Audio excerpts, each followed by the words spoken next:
दोस्तों, मैं अभिषेक शर्मा आप सभी का फिर से एक बार अपने इस यूट्यूब चैनल एमिनेंस क्लासेस पर स्वागत करता हूं।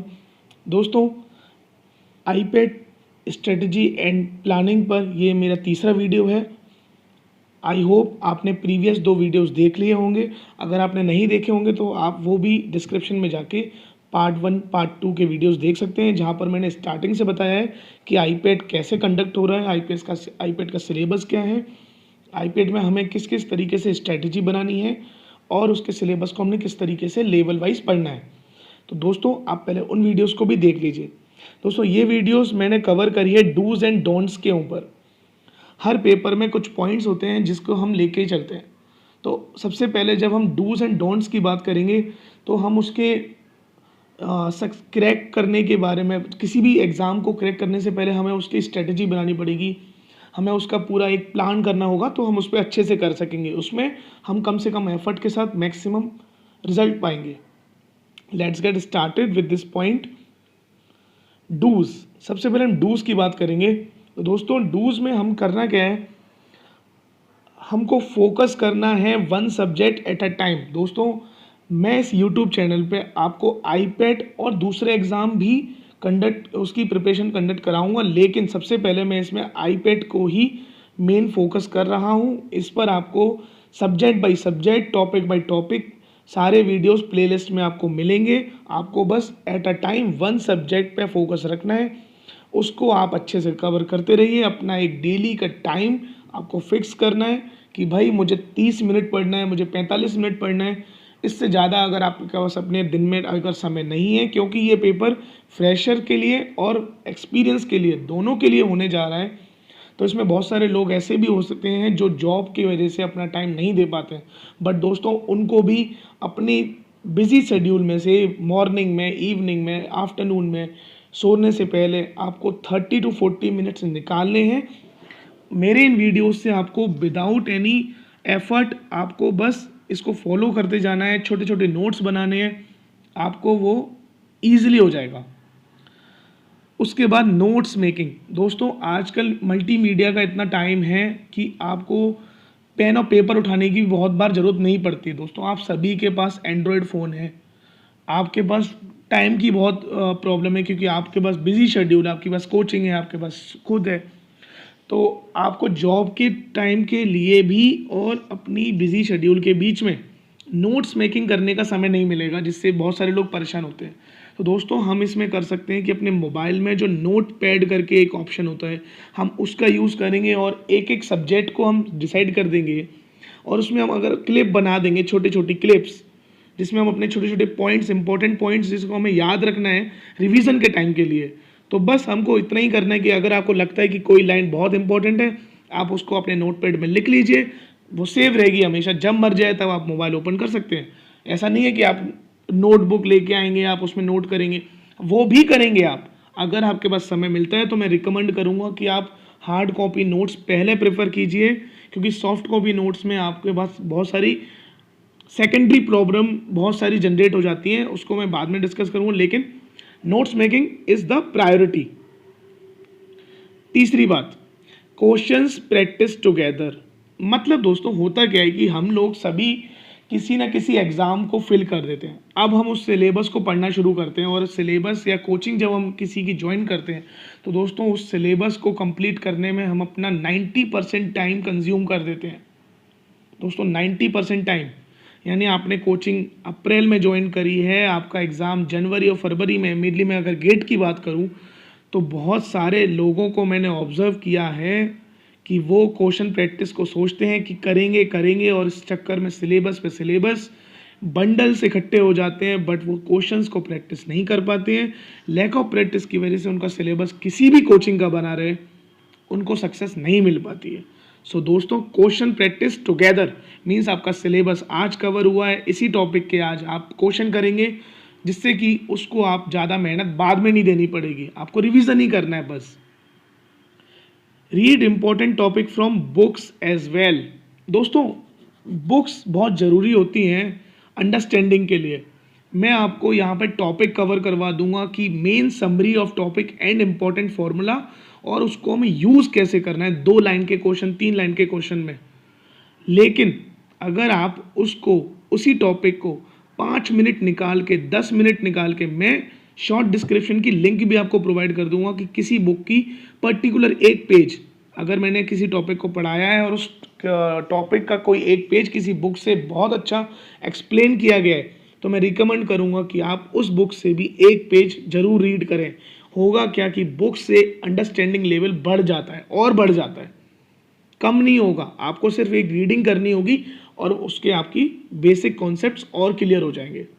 ओके दोस्तों, बहुत सारे लोग होते हैं जो सिर्फ कोचिंग के नोट्स पे फोकस करते हैं, but books are also good for preparation.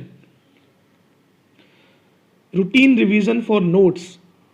दोस्तों, जब एक सब्जेक्ट खत्म होता है, दूसरे की बारी आती है, तीसरे की बारी आती है, हम सिलेबस को बार बार खत्म करते रहते हैं, लेकिन हमें साथ ही साथ 10 मिनट से 15 मिनट अपने रिवीजन को ही लेके फिक्स रखना है। जैसे कि आपने 2 हफ्ते से जो पढ़ा है, आपने जिन चीज़ों के नोट्स बनाए, आपको उन्हीं 2 हफ्ते के नोट्स को ही day by day 10-10 minute revision भी करना है।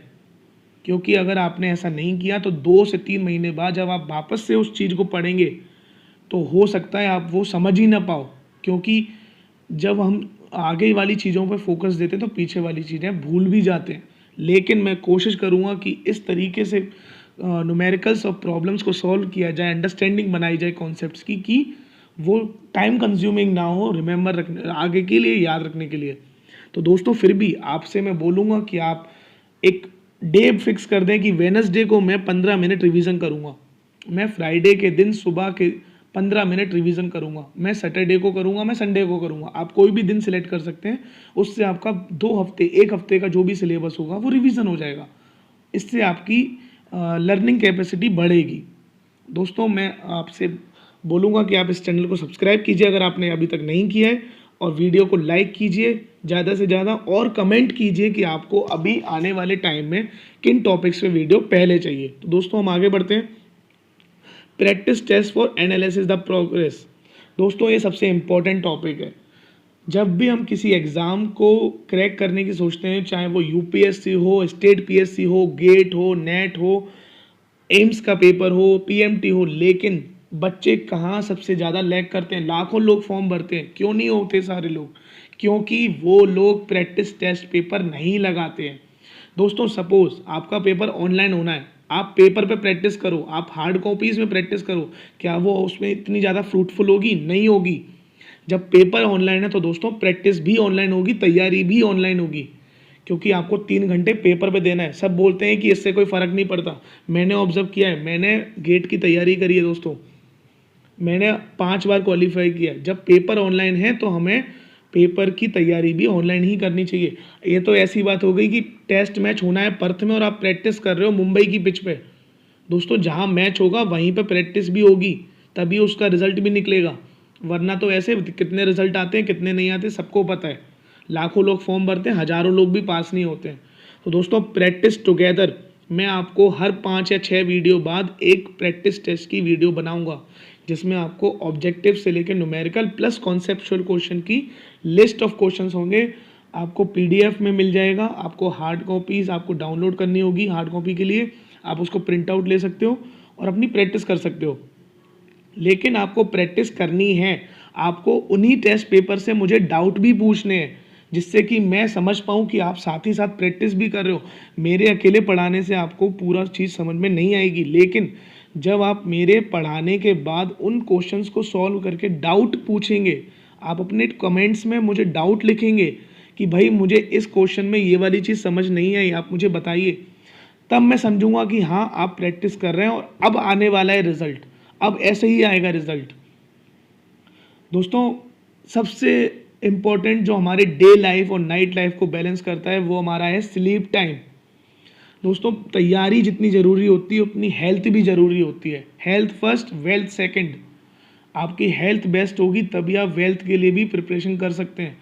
तो दोस्तों, किसी भी लाइफ के किसी भी मोड़ पे हो, आपको अपने हेल्थ को सबसे टॉप पर रखना है और एटलीस्ट 7 to 8 आवर्स की आपको स्लीपिंग करनी है। आपको नींद लेनी है। आपको ये नहीं होना कि रात के 2-2, 3-3 बजे आप सो रहे हो, आप 12-12, 2-2 बजे तक उठ रहे हो। इससे कुछ नहीं होता कि आप कितने घंटे पढ़ रहे हो, लेकिन उससे भी मैटर करता है आप कितने घंटे सो भी रहे हो। तो स्लीप की जो हैबिट है आप उसको अभी अपने से सुधारिए धीरे धीरे, क्योंकि ये आने वाले टाइम में बहुत ज़्यादा प्रॉब्लमेटिक थिंग बन जाएगी आपकी लाइफ में। तो आप मेक श्योर होइए कि आपका डे शेड्यूल फिक्स हो और आप 7 to 8 आवर्स नींद के लिए, आपकी 8 आवर्स आपकी जॉब के लिए, रिमेनिंग 8 आवर्स में आपको सिर्फ 1 घंटा निकालना है पढ़ने के लिए। दोस्तों 24 घंटे होते हैं, आपकी रिमेनिंग सारी एक्टिविटीज़ होंगी, लेकिन आप एक प्रॉपर स्ट्रेटजी से करिए बस। डोंट्स, हमको क्या नहीं करना इस पेपर के लिए, ये सबसे ज़रूरी है। दोस्तों एक बहुत अच्छी बात है जो किसी ने कही थी कि अगर मेरे पास सामने 10 रास्ते हैं तो मैं किस रास्ते पे जाऊं। दोस्तों हम इस चीज़ को ऐसे भी देख सकते हैं कि मुझे किन रास्तों पे नहीं जाना, तो जो बचेगा वो मेरे सिर्फ जाने के लिए बचेगा। हमको इस तरीके से भी सोचना है। तो डोंट्स, इस एग्ज़ाम को पढ़ने के लिए, इस एग्ज़ाम क्या या दूसरे एग्ज़ाम को लिए भी हमको क्या नहीं करना है, हमको ये भी ध्यान रखना है। तो ऑटोमेटिक जो बच जाएगा वो आपको सिर्फ उसी पे फोकस करना है। स्टक ऑन वन सब्जेक्ट, दोस्तों सभी का कुछ ना कुछ फेवरेट होता है। जैसे मेरा है फ्लूइड मैकेनिक्स, थर्मोडायनेमिक्स, मास ट्रांसफ़र। तो दोस्तों ऐसा नहीं है कि मैंने पूरे साल भर मास ट्रांसफ़र पढ़ा है, या आप लोगों ने मटेरियल साइंस पढ़ा है, या किसी को नेटवर्क थ्योरी बहुत पसंद है तो उसने नेटवर्क थ्योरी पढ़ी है, किसी को एप्टीट्यूड लगाना बहुत पसंद है तो उसने एप्टीट्यूड लगाया है साल भर। इससे कुछ नहीं होने वाला। आपको एक एक सब्जेक्ट पे उतना ही फोकस रखना है जितना आपका फेवरेट है। फेवरेट होता कुछ नहीं है, आपको वो बहुत अच्छे से समझ आ जाता है, आपको उसके क्वेश्चन बन जाते हैं, वो आपका फेवरेट बन जाता है। सभी सिलेबस का सभी टॉपिक फेवरेट्स होते हैं, उनका किसी से कोई दुश्मनी नहीं है। तो आपको अपने सब्जेक्ट्स को रोटेट करते रहना है और आगे बढ़ते रहना है, कंप्लीट की तरफ जाना है, स्टक नहीं होना है। दूसरी बात, trying to solve paper full question paper. जब भी आप किसी क्वेश्चन पेपर को देखेंगे, मीन्स आप जब किसी की प्रैक्टिस टेस्ट करेंगे या फिर आप अपने रियल एग्जाम में जाएंगे, तो आपको 100 क्वेश्चन सॉल्व करने नहीं बैठने स्टार्टिंग में। जब आप टेस्ट पेपर देंगे तो आपको ये पता चलेगा कि आपकी जो लेवल है, level of question solving power आपकी कहाँ लाइज कर रही है। उसी के अकॉर्डिंग आप एनालाइज करेंगे कि आपको 60 क्वेश्चन अटेम्प्ट करने हैं, 90 करने हैं, 80 करने हैं, 55 करने हैं, क्योंकि इस क्वेश्चन पेपर में दोस्तों नेगेटिव मार्किंग पहले है, -1/2 की नेगेटिव है दोस्तों। तो अगर आपने 50 क्वेश्चन किए, 10 गलत हो गए, तो दोस्तों आपके 30 मार्क आएंगे। वहीं अगर आपने 45 क्वेश्चन किए जिनमें से सिर्फ 2 गलत हुए, तो दोस्तों आपके 43 आएंगे, 42 आएंगे। तो ये देखिए पावर कि आपने कितने कम किए और कितने ज़्यादा सही किए, उस पर बहुत मैटर करता है। ये नहीं मैंने 70 क्वेश्चन कर दिए हों और उसमें से 40 गलत हो जाएंगे, तो दोस्तों मेरे से 20 इसके हुए 20 मार्क और यहाँ से 40 कम 30, 10 ही मार्क आएंगे दोस्तों मेरे। और बजाय किसी बंदे ने 52 क्वेश्चन किए हों और उसका सिर्फ एक गलत हो, उसके 50.5 आएंगे। तो हमको याद रखना है, avoid confusion from multiple sources. दोस्तों आप सभी लोग इस लेवल पे हैं कि आपके पास सोर्सेज की कोई कमी नहीं है, लेकिन आपको सोर्स सिलेक्ट करने की सबसे ज़्यादा ज़रूरत है कि आप किस सोर्स से पढ़ते हैं, आपको वो कौन सा सोर्स है जो आपको अंडरस्टैंडिंग बनाता है। मैं यूट्यूब की बात नहीं कर रहा, लेकिन मैं हज़ारों सोर्सेज की बात कर रहा हूँ, जहाँ पर आपको ऐसे भी सोर्सेज हैं जहाँ आप अपना पूरा वैल्यूएबल टाइम देते हैं लेकिन आपको उतना आउटपुट नहीं मिलता है। तो आप उससे बचिए, आप अपने आप को चेंज करिए और ये मेक श्योर कीजिए कि आप जो पढ़ रहे हो वो जेन्युइन हो, परफेक्ट हो, आपको उस पर दोबारा ना मेहनत करनी पड़े। आप अपना वैसे ही इतना टाइम दे चुके हैं, अगर वो गलत निकलेगा या वो किसी पे फिट नहीं बैठेगा क्वेश्चन पेपर पे, तो फिर मतलब क्या निकलेगा उस स्टडी का। उसके बाद वो स्टडी किसी भी काम की नहीं रहेगी। तो मेक श्योर आपका जो मल्टीपल सोर्सेज है वो ना ही हो गलत। प्री एजम्पशन डेटा इन क्वेश्चन सॉल्विंग। दोस्तों बहुत लोगों की आदत होती है कि वो मान बहुत जल्दी लेते हैं।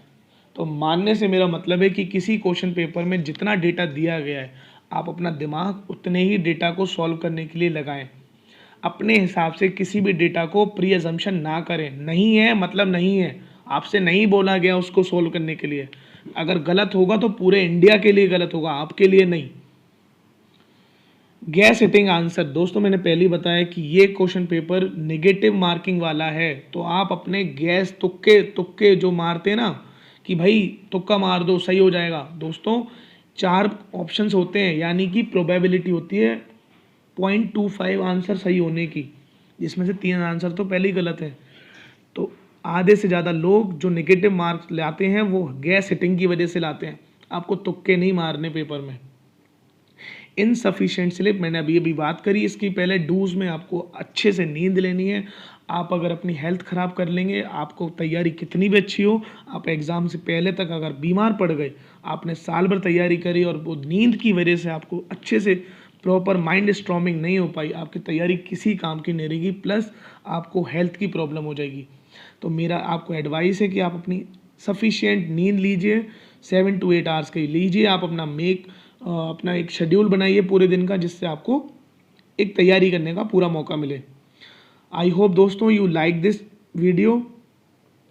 Thank you so much and please subscribe this channel and do comments, like and share with your friends, with your colleague and everyone. Thank you so much.